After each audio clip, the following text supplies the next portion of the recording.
Good morning. And equivalence relation क्या होता है हमारे पास? यदि वो रिफ्लेक्सिव भी हो, सिमेट्रिक भी हो और ट्रांजिटिव भी हो तो उस रिलेशन को हम इक्विवेलेंस रिलेशन कहते हैं।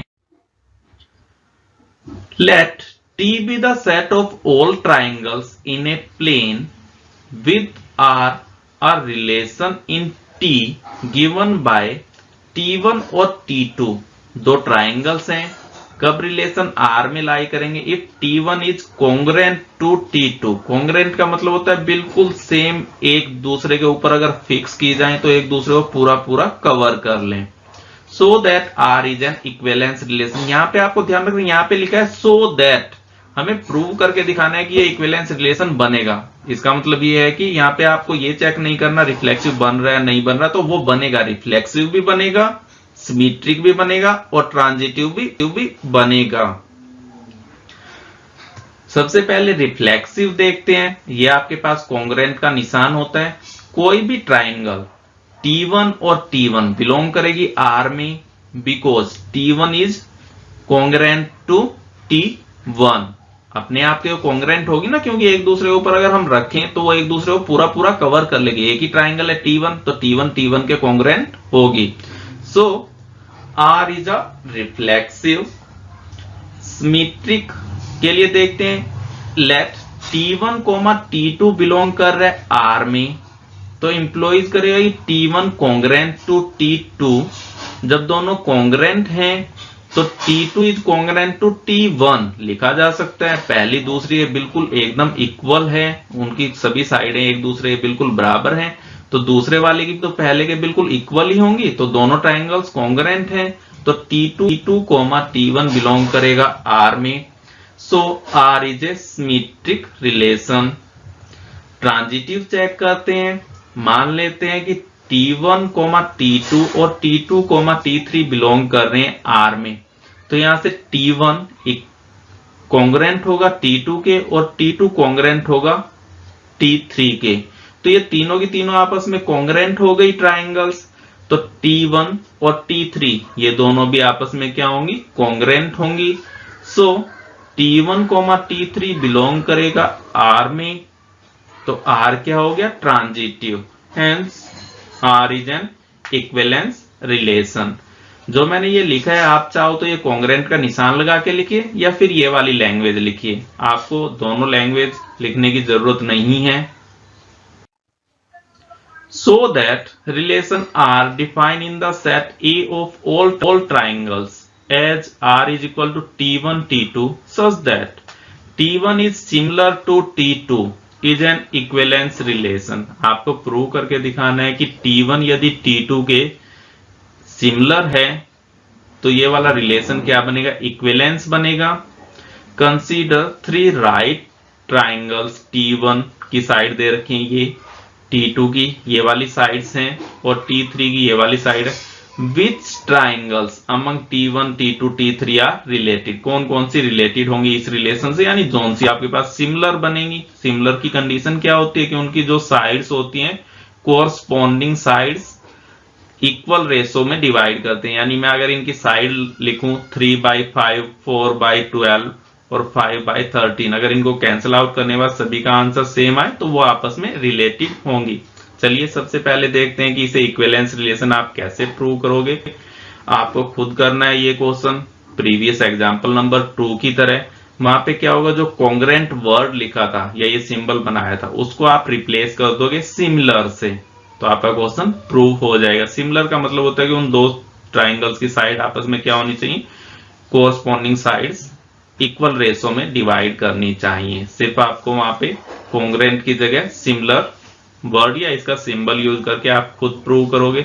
अब यहां से देखते हैं कि मेरे पास सिमिलर ट्राइंगल्स वो ट्राइंगल्स होती हैं रेशो ऑफ कोरस्पॉन्डिंग साइड्स क्या होनी चाहिए? इक्वल। इन तीनों में से T1, T2 और T3 में से आपस में कौन कौन सी रिलेटेड हैं?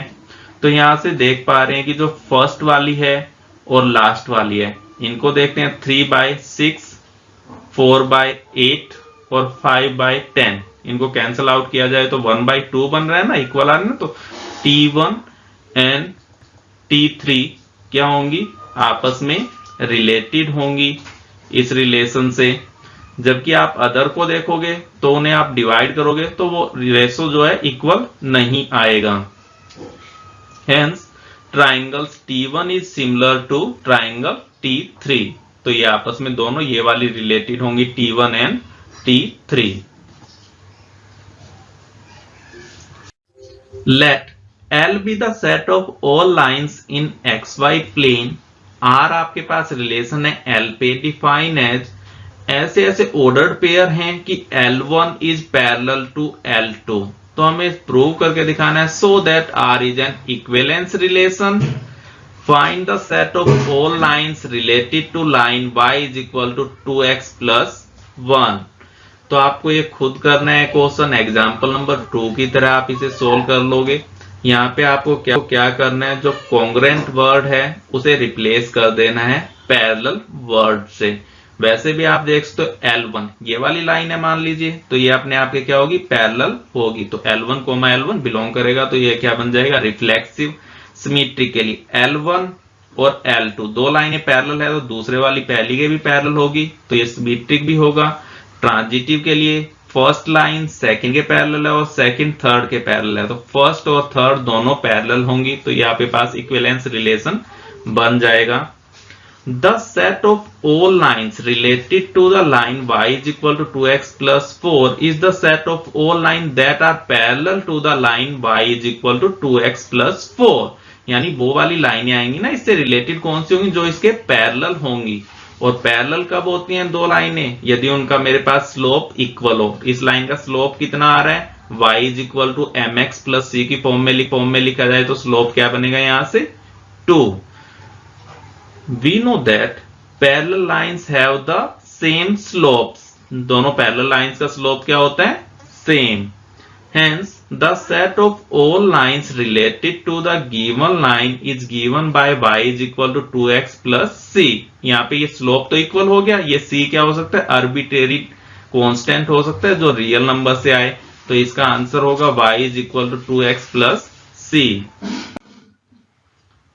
So that relation R in the set A of points in a plane given by R is equal to ऐसे ऐसे पॉइंट हैं P Q, distance of point P from the origin is same as the distance of Q from the origin। यदि दोनों पॉइंटों की distance, मान लीजिए origin है, एक पॉइंट यहाँ पे P, दूसरा पॉइंट इधर है Q, यदि इनकी दोनों पॉइंटों की डिस्टेंस ओरिजिन से इक्वल है तो ये सभी पॉइंट्स क्या हैं, इसके अंदर आपस में रिलेटेड होंगे। Further so that set of all points related to P, P क्या है, जीरो नहीं है, is circle passing through P with origin as centre. तो यहाँ पे हमारे पास दे रखा है कि इसके अंदर ऐसे ऐसे ऑर्डर्ड पेयर होंगे P Q कि O से लेके P की डिस्टेंस मैंने उसे दिखाया OP से इज इक्वल टू क्या हो, O Q के इक्वल हो। रिफ्लेक्सिव प्रूव कर देते हैं, कोई भी आर्बिट्रेरी P पॉइंट लेंगे तो P कोमा P बिलोंग करेगा R में for every P belongs to A because OP is equal to OP। P point की ओरिजिन से डिस्टेंस इक्वल होगी P पॉइंट की ओरिजिन से डिस्टेंस के। सो R इज रिफ्लेक्सिव। सिमेट्रिक के लिए करते हैं, मान लेते हैं कि लेट P क्यू बिलोंग कर रहा है R में, तो OP is equal to OQ होगा और यहां से इंप्लॉइज करेगा कि OQ is equal to OP। दोनों इक्वल हैं तो ये बाद वाला एलिमेंट पहले लिखा जा सकता है, तो यहां से क्या आएगा, QP बिलोंग कर जाएगा R में। So R is symmetric.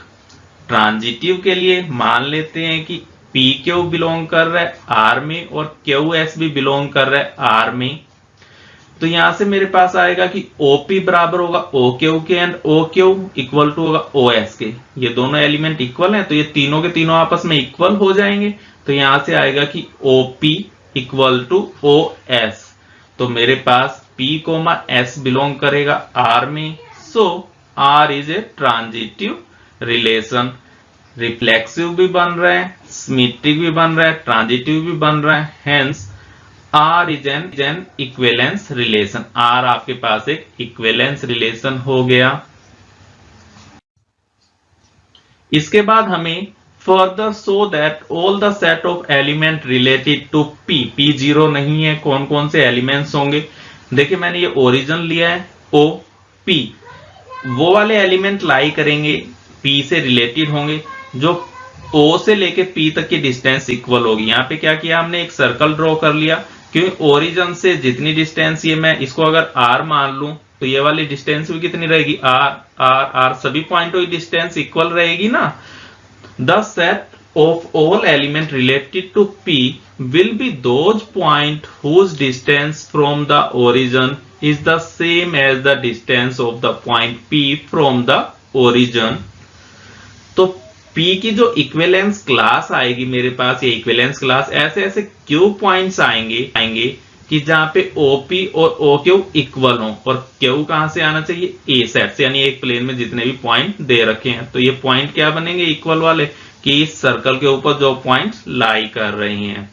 तो मैंने क्या किया, OP को मान लिया यहां से O से P तक की R डिस्टेंस को, तो ये जो सर्कल बनेगा इस पे जितने भी पॉइंट होंगे वो सभी इससे रिलेटेड होंगी।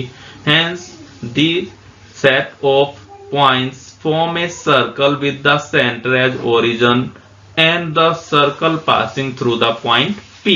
तो यही वाला होगा, ये आप लास्ट वाली लाइन उठा के लिख दीजिए यहाँ पे। Hence the set of all point related to P is the circle passing through P with origin as centre.